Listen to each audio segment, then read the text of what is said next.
now that you know how to get B in terms of I,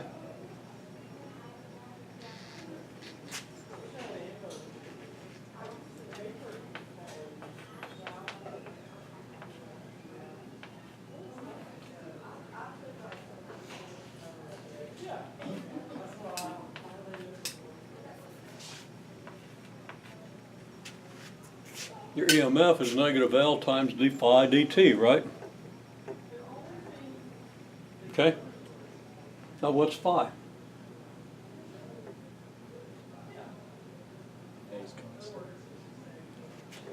It's the flux of the magnetic field.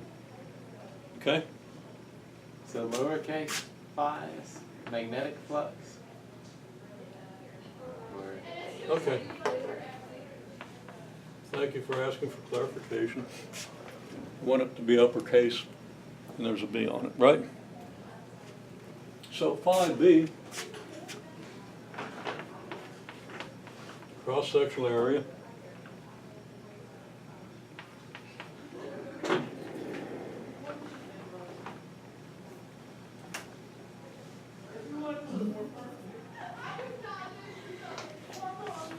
actually cross-sectional area, the vector normal to the cross-section dot B, which in this case, since the cross-section is perpendicular or parallel to the magnetic field, it's just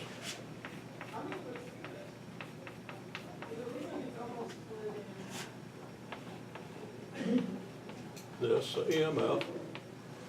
And also, it really doesn't matter because of the symmetries whether this path goes through the center of the solenoid or any other portion of the solenoid. Okay? Doesn't make a bit of difference as long as it's inside. And if it's outside, it doesn't make any difference because it's zero. Okay? So EMF is then negative L times the derivative with respect to t of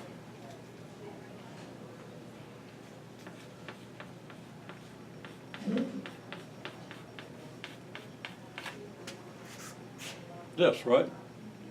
And what's that derivative?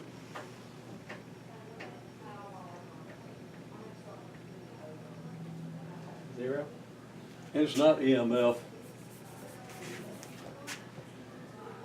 Yes, it is EMF, that's what I'm saying. Okay? No, derivative's not zero. Hey, yeah, derivative is zero if all these are constant. Something in there that's not constant. Current? Again, Is current constant? if you don't want any back EMF, it is. But if you change the current, what happens? You get EMF. Why? Because you get a change in magnetic.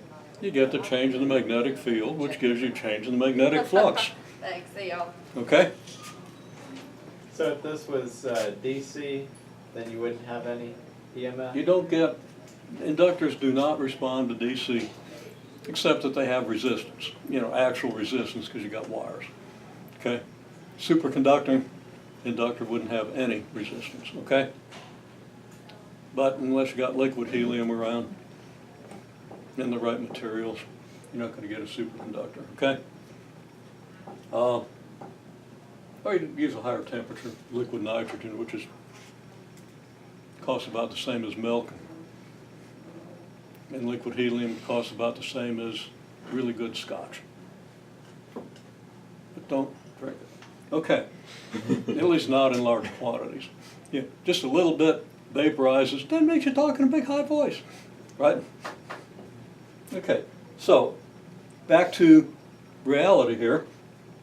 What's this derivative?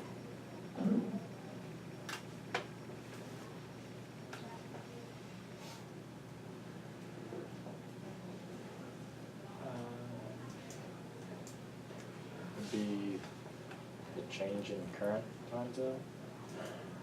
Would be the second. And incidentally,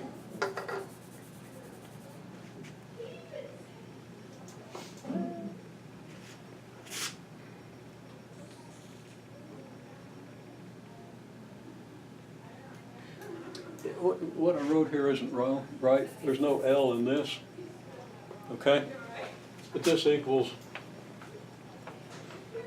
negative L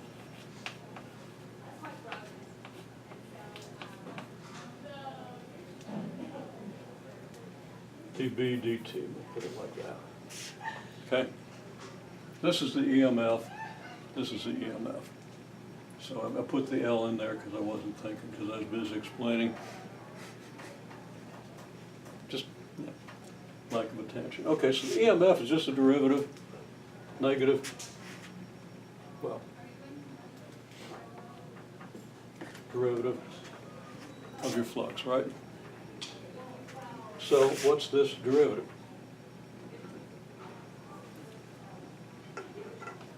It would be the area times n times your rate of change of current.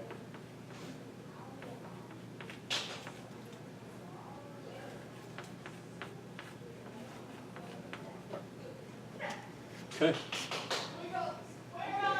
And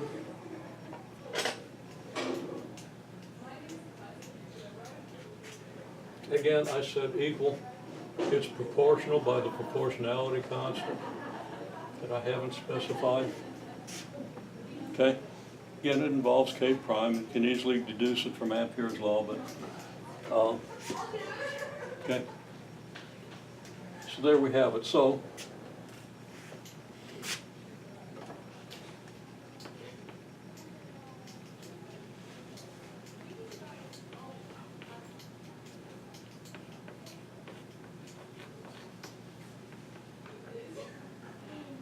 and I don't know what I'm doing. This is di dt.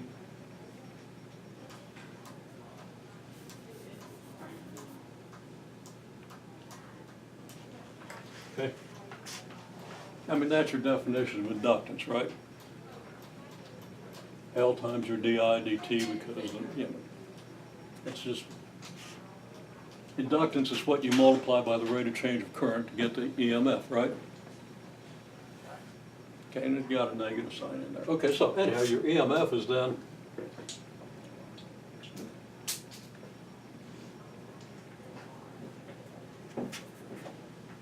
equals negative L di dt.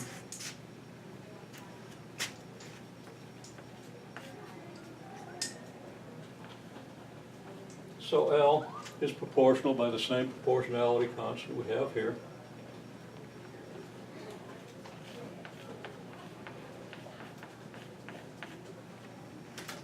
Proportional cross-sectional area times N, which is your number of loops, coils per unit length.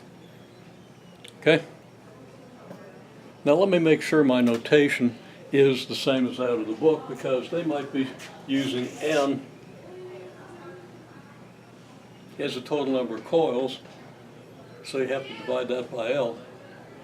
So the N I'm using might actually be in your text N over L. So let's double check the formula your text gives you, but if we understand these details, it's easy to understand how the formula adapts, right?